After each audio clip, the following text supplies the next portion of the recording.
Hey guys, how you doing? My name is John and welcome to my NES-talgiaholic show.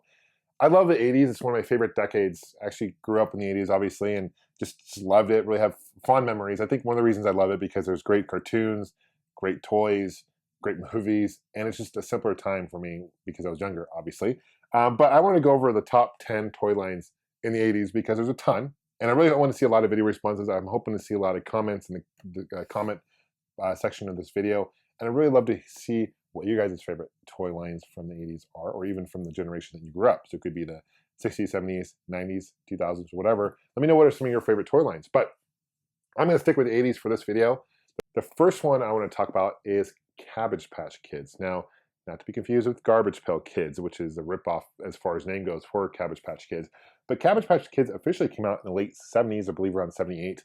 Xavier Roberts was the guy who created the original line of Cabbage Patch Kids. In fact, if you find the very first couple lines of Cabbage Patch Kids, you'll see that they're all stuffed and, as far as sewn together. The later ones, when Coleco took it over in 1982, they had kind of a plastic head, where the earlier ones were just actually cloth, which is cool. But what I really liked about Cabbage Patch Kids is, a lot of people affiliate Cabbage Patch Kids with girls, but I had some Cabbage Patch Kids, I won't lie. And I know a lot of my friends, guys friends had Cabbage Patch Kids growing up. In fact, I remember '83, this was like the #1 toy for Christmas, and people were going crazy at Toys R Us, and it was like one of the first toys I can recall that had like mania for picking up Cabbage Patch Kids. Created by Xavier Roberts, as I mentioned before. In fact, if you look at the butt of each Cabbage Patch Kids, you'll see his signature on the butt of each one. I'm not sure why it's on the butt, but it is. And initially, when it did come out, it was actually called Little People. Coleco took over the line from '82 to about '88, and then eventually Hasbro had distribution, and now it's distributed by another company. So they're still making Cabbage Patch Kids. What's also cool, kind of fun, each one you get has a birth certificate. It has like information about like adopting the kid, which is cool. And they had a whole bunch of different ones. I remember they came out with one that was kind of snack time Cabbage Patch Kid, and what it did was you would give it food, and it would basically like poop it out. Or like it's kind of weird. But they had issues because it would actually eat like kids' hair, or it would eat kids' fingers and stuff, like chew on the fingers. So they pulled that off the market really quickly, and those are pretty hard to find actually. But yeah, they still produce them. Very cool line. Very fond of Cabbage Patch Kids. That's number 10. Number 9 on my list is Koosh Balls. Koosh Balls are awesome. They came out in 1986. I believe they also still around, but they have like rubber bands on them, and supposedly they have 2,000 rubber band strings on each Koosh Ball. I haven't sat there and counted to confirm. If you guys want to do that, feel free to. But this is a really cool line, and the reason it's called Koosh is because it's like the sound that they make when they land in your hand. And it was created by a dad who was playing catch with his son, and he wanted something to really help his kid understand how to catch a ball. And it was a sound they're easy to grip on, they're easy to snag because there are all those rubber bands there. I love this. I know it's kind of weird, but I love the smell of Koosh Balls. They have that weird rubber smell to them, like a rubber band. But really cool. Had these in elementary school up to middle school and whatnot.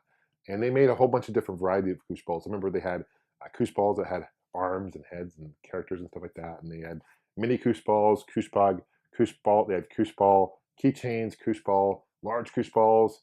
They had a football-sized Koosh Ball. I mean, they had everything you think of. I think there's like 50 different varieties of Koosh Balls out there. Different colors, of course, sizes, whatnot. Definitely number 9 is Koosh Balls. Number 8 on my list is Thundercats, based on the really popular cartoon show at the time. The line was produced by LJN through '84 through '87. Wasn't very long, but these are a little bit larger figures, a lot more like taller than Heman, for example, or definitely like taller than the 3 3/4 inch GI Joe or Star Wars figures that you'll find at the time. And they had like this light up feature where you could connect them to the different bases and they light up. Really cool. I love the articulation of these figures. I love the the different characters they had in this toy line. It's a great cartoon, one of my favorites. And as far as the toy line goes, I think LJN actually did a really good job. Thundercats actually made a comeback recently. There's a new cartoon show, and there's actually a new line of Thundercat toys out there. No longer produced by LJN. I forget who produces though. Maybe Bandai might be producing them now. But really cool line. Love Thundercats. Definitely check them out. Number 7 on my list is Muscle Men. Muscle Men actually stands for millions of unusual small creatures lurking everywhere. And in case you guys wondered what muscle means, but they're very, very small figures. They're initially they were kind of skin color, hard plastic. They don't articulate. They're very small. You get them for $1 at the time. They came in these bags. You also get these garbage pail kind of size packs too, large sets. I remember this ring I had. You could play almost like a thumb war. You can compete against different ones. Later on, they had different colored versions of Musclemen as well. So they'd come in with like purple and blue and red and whatnot. And they actually produced an NES Nintendo game, Musclemen as well. It was based on a really popular Japanese line of toys, which is called Kinokuma. And altogether, there's around 233 to 236 individual characters. It kind of predates the Monsters in Your Pocket, so to speak, which came out later, which is very, very kind of similar toy line. Number 6 on my list has to be G.I. Joe. Love G.I. Joe, iconic for the 1980s. But G.I. Joe, to a lot of people will say, well, John, G.I. Joe's been around for a while. And that's true. They've been around since the 60s, actually. And Hasbro's been making the 12-inch, I don't want to say dolls, but action figures, I guess is a better term for that, since the 60s. And it wasn't until like the 1982 when Hasbro came up with an idea to team up with Marvel Comics and produce a comic line for G.I. Joe. And they also produced the now very popular G.I. Joe cartoon series of the 80s. And these characters were 3 3/4 inch. They're highly articulated. They have these ball sockets, so you can pretty much bend them however you want. Part of the reason why Hasbro shrunk them down to the 3 3/4 inch size because they saw how successful Kenner was doing with the Star Wars line at the time. And so they shrunk it down. They created all these ships and all these different tanks and whatnot, these play sets, because it's obviously hard to do that on a 12-inch scale. And there's some really cool ones. My favorite one is like this big space station that they came out with, which is awesome. So definitely check out G.I. Joe. And in case you guys are wondering what GI stands for, well, it's government-issued items that were given to the military back in the World Wars, kind of stuck, and people just started calling them GIs. Also heard that GI stands for galvanized iron, which is interesting. But yeah, the name kind of stuck. And, since G.I. Joe has been around since the 60s, it's still out today. Hasbro does a great job with these figures. And it's a really long-running toy line. Number 5 on my list is Transformers. And very similar to G.I. Joe, produced by Hasbro. They also had a very popular cartoon show in the 80s to go along with the figures. They were initially a Japanese toy line by Takara, and Hasbro bought them to the States. And you can, basically you have this object, like whether it's a car or a semi-truck or even like a boombox or whatever, you can actually fold them out and make a character of it. So really, really, the attention detail is awesome. I mean, the creativity of transforming something into another object, into like a creature or this character, super cool. Later on in the 90s, they had these Beast Wars, and that was cool too. But the original More Than Meets the Eye, Transformers in the 80s is kind of where it all started for me, and a great line. Number 4 on my list is Micro Machines by Galoob. Introduced in 1988, went through to about 2006 actually, and they produced a ton of different, not only cars initially, but they went to airplanes, they went to boats, and they even got licensed to Star Wars and Star Trek and a whole bunch of other cool licenses that they used. I remember these play sets that had a little box they could fold out. You can create the Still City.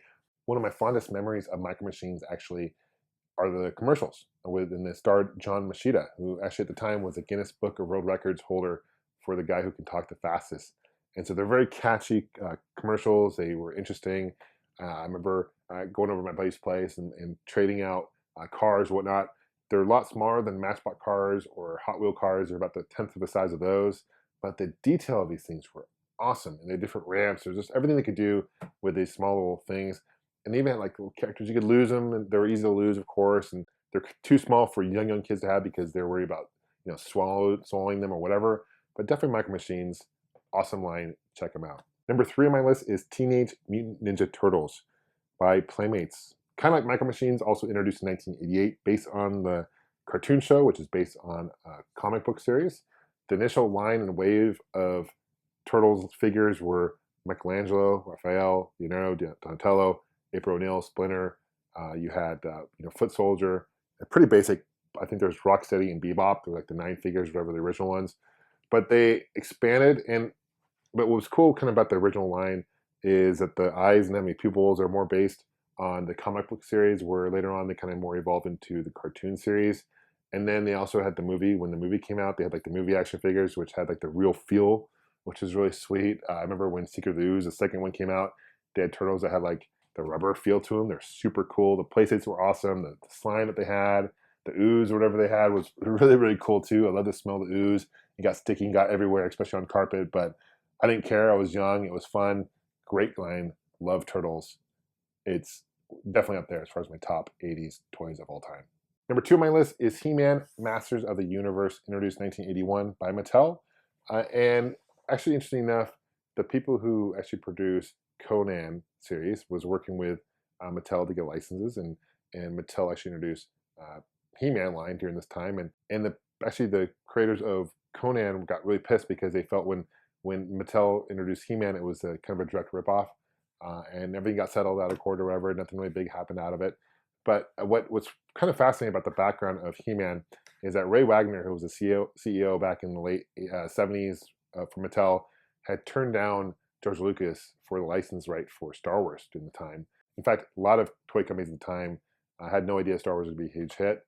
Eventually, Kenner picked it up, whatever. But Mattel regretted that because Kenner had a huge success with Star Wars, and so they wanted to come up with a toy line that was geared for boys. And they had Barbie, of course, that was a huge hit for them. But they wanted to come up with like a boy and a very macho toy line. They came up with He-Man. I love the playsets for He-Man. You had, remember the skunk character that you could actually smell? You smelled like a skunk. There was like a villain who could spit out water. There's one that had a head that could turn. I remember the guy you could actually push down and he could jump up really far. They could do really, really cool things. And the attention to detail that they actually made them look a lot like the characters from the cartoon. Orko could actually just roll around or whatever. He can just roll back and he could roll around, and that was pretty sweet. So definitely He-Man, awesome. I love Castle Grayskull. They're actually, speaking of which, they're coming out with a new Grayskull Masters of the Universe movie actually coming out. It's in production. And they came out with a movie in the late 80s, and it did okay, whatever. But I'm excited for a new live-action He-Man movie. I think it'll be sweet. They've done other series of He-Mans. They've done not only Masters of the Universe, they had one just called He-Man. And they had a new He-Man in the early 2000s, which was really cool as well. But for me, it's the original. That's where it's at. Number one on my list, it has to be Star Wars. I'm a huge Star Wars fan. Introduced in 1978, and it was discontinued in 1985 by Kenner. They brought it back in the mid-1990s, 1995, with Power of the Force 2 line. But back to the original Star Wars figures itself, 3 3/4 inch. This is where Kenner revolutionized the toy industry with introducing the new 3 3/4 inch action figures. They shrunk it down. They made it popular. And even Kenner had no idea that the success of Star Wars would be as big as it was. In fact, they didn't have enough. It was supposed to come out Christmas of 78, and they didn't have enough figures at the time to meet the demand. So they came up with like an early bird certificate where they would sell 4 basic figures: R2-D2, Leia, Chewbacca, and Luke Skywalker. And you could actually buy the certificate, so they could give it to them for Christmas, and then you'd have to mail it in to receive these figures later on the line. So I can imagine being a kid at the time, expecting Star Wars toys, right? And your parents give this certificate, say, okay, here it is, mail it in later. You have to wait months or whatever to get these figures. Kind of a letdown, but a good idea by Kenner to kind of meet the demand, so at least kids could get something, right? So today, that certificate is worth a lot of money, no doubt, but love the figures. Anything from New Hope, Empire Strikes Back, Return of the Jedi. Even they had lines that had the Ewok figures. They had droid figures were really cool. Those are even worth a lot as well. The Power of the Force line was the last line in the series that came out in the mid-80s, and some of those are valuable, super valuable. In fact, a lot of these Star Wars figures are quite expensive today because there's people looking to collect them from their childhood. Anyway, you guys, that's my top 10 80s toy lines. Let me know what you guys are. I appreciate you guys leaving a comment, subscribing, of course, liking this video, sharing it. We'll see you guys soon. Take care. Have a great day. Bye.